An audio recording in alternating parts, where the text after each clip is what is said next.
You're standing over a body at dawn. The group goes quiet. Then someone starts to hum. Low, broken, off rhythm at first.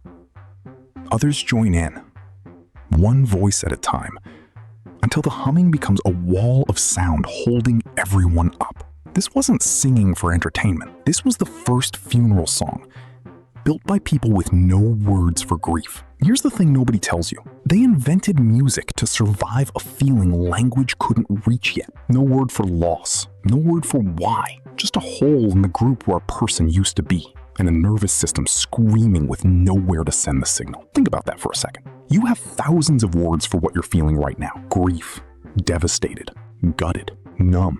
They had none of it. Not because they were simple, because language, real grammar-having sentence-building language, hadn't finished loading yet. So what do you do with a feeling that big and no vocabulary to hold it? You don't talk about it, you make a sound. But here's where it gets interesting. Some researchers think this wasn't a one-off. They think sound, rhythm, pitch, repetition came before words did. Not as a warm-up act for language, as its own fully loaded survival system, doing jobs that language wasn't built for yet. The archaeologist Stephen Metheny calls it hymn, holistic, manipulative, multimodal, musical, and mimetic. A messy acronym for a simple idea. Before humans could say, "I am angry," or "follow me," they could growl low, or chirp high, or slap a rhythm on their thigh. And everyone around them understood the shape of the message, even without a single defined word inside it. One long, drawn-out call could mean danger, stay still. A rising, urgent chatter could mean now, move now. No grammar, no syntax. Just tone doing the heavy lifting. Here's the uncomfortable part for anyone who assumes language is what made us human. The honest answer is, we don't know exactly when spoken language, in the form you're using to understand this sentence, actually switched on. Estimates swing from 200,000 years ago to as recently as 50,000. That's not a rounding error. That's a gap of 150,000 years where something else had to be doing the talking. And for a huge stretch of that gap, the leading theory is it was music, or something close enough to it that calling it proto-music undersells how functional it was. Go back to the body at dawn. The group doesn't need a word for grief. They need something else entirely. They need to not fall apart. A dead member isn't just an emotional wound. It's a structural one. Fewer hands to gather food, fewer eyes to watch for predators, a gap in the wall that used to keep everyone alive. Grief, in this context, isn't a feeling to be processed alone in a quiet room. It's a threat to group cohesion that has to be handled immediately, in public, together. And humming does something almost mechanical to a group of bodies standing close together. It synchronizes them. Here's the science.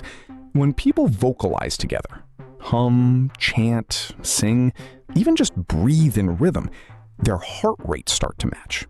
Their brain waves start to match. Studies on modern choirs have shown heart rate variability syncing up within minutes of group singing.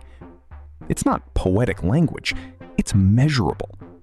Groups that sing together or move together in rhythm release oxytocin, the same hormone tied to bonding between a parent and a newborn.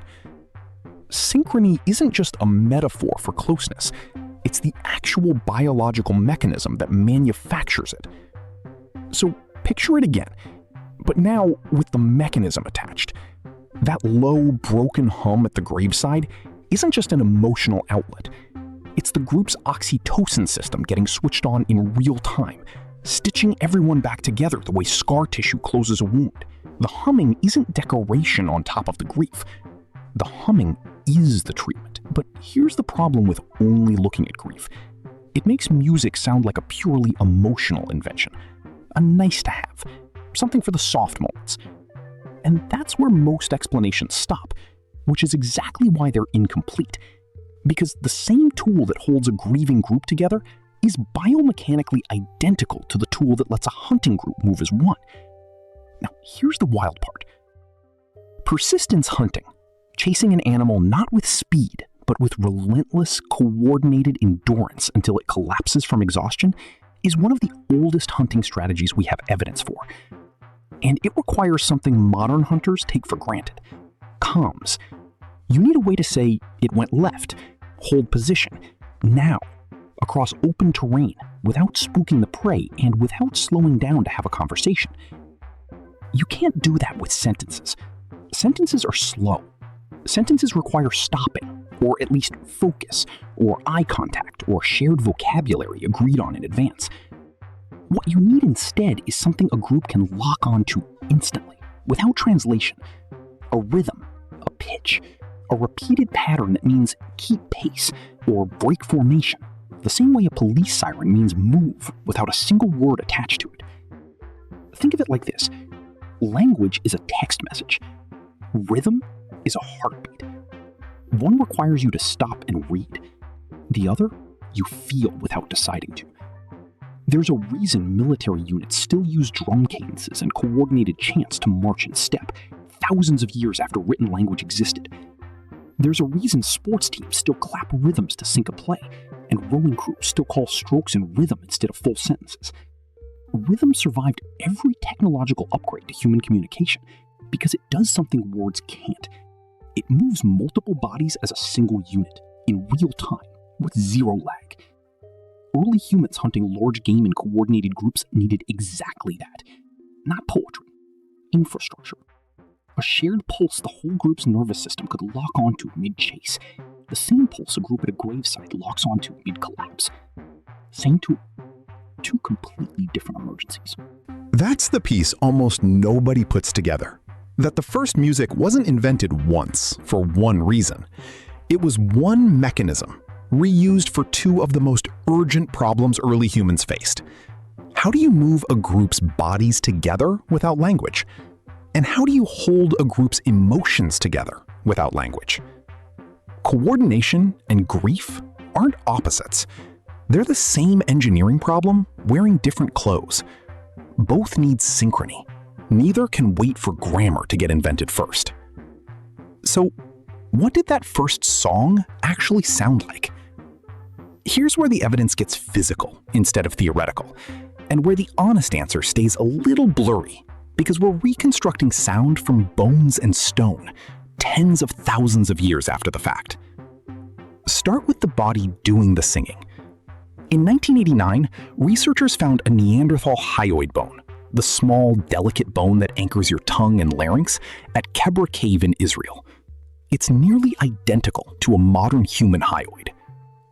That single bone doesn't prove Neanderthals had language exactly like ours, but it strongly suggests their vocal tract was physically capable of producing the range of controlled sound, pitch, volume, sustained tones, that music requires. The hardware for singing predates the software of grammar by a long stretch. Then there's the instruments, or what might be instruments, depending who you ask. The Divi-Babe flute, a perforated cave bear femur found in Slovenia, dated to roughly 60,000 years old, has been argued by some researchers to be a deliberately crafted Neanderthal flute. Other researchers argue the holes are just hyena bite marks. The debate is still open, and the honest answer is, we genuinely don't know. But the Hofel-Fels flute, carved from a griffon vulture's wing bone, found in Germany, dated to around 40,000 years ago, is much less disputed. It has finger holes, precisely spaced, clearly shaped by a hand with intent. That's not an accident of chewing. That's tuning. 40,000 years ago, someone sat down, took a bone, and carved holes into it spaced closely enough to shift pitch in a controlled way. That's not a caveman banging a rock. That's an engineer. But, and this matters, a carved flute from 40,000 years ago isn't the first song. It's just the first one that happened to survive in a form we could dig up. Voice, humming, clapping, chest slapping, stamping, none of that fossilizes. The real first instrument almost certainly wasn't bone or wood. It was breath moving through a throat, and hands hitting thighs, tens of thousands of years before anyone thought to carve a flute at all. So if you strip away the instruments and go back to the raw material, what were they actually making? Not melody, not a tune you could hum along to. The honest reconstruction looks a lot more like pulse than song. A steady beat, a repeated low tone, a call and response pattern where one voice starts and others answer, walking into the same tempo, the way your foot taps along to a beat without you deciding to. Ethnomusicologists studying some of the oldest continuously practiced vocal traditions, certain hunter-gatherer groups in southern Africa for instance, find exactly this pattern. Rhythm first, pitch loose, group call and response, built for synchrony rather than performance.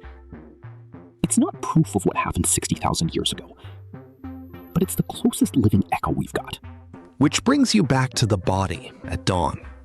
That first hum wasn't broken because the singer was untrained. It was broken because there was no melody to copy yet. There was no song that existed before this moment to borrow from. The first person to hum over a body wasn't performing a ritual. They were inventing one, in real time, out of pure biological necessity. Because the pressure of an unprocessed feeling needed somewhere to go, and their throat was the only tool available. And the ones who joined in weren't being polite. Their nervous systems were doing exactly what a hunting group's nervous systems did mid-chase, locking onto a shared rhythm. Because a shared rhythm is what turns a scattered group of individuals back into one functioning unit. At the graveside, the prey being chased down was collapse, was the group falling apart from grief before it could reorganize. And the hum, off rhythm at first, and synchronizing voice by voice, was the sound of that collapse being outrun. That's the real answer to what the first song sounded like. It probably wasn't beautiful. It was functional, in the way a heartbeat is functional. Not decorative, not entertainment. A survival mechanism wearing the shape of sound, built by people with no words yet for the two things that could kill a group fastest: a hunt falling apart, or grief no one could hold alone. You're still standing over that body at dawn. The hum has grown into something bigger than any one voice now. A wall of sound, holding the group up the way a hand holds up something about to fall. Nobody here has a word for what they're feeling. They don't need one. They already found something older than words, something that could carry a body through a chase and carry a grief through a mourning it couldn't survive alone. Long before humans had the language to say what they meant, they already knew, somehow, exactly how to make each other feel it.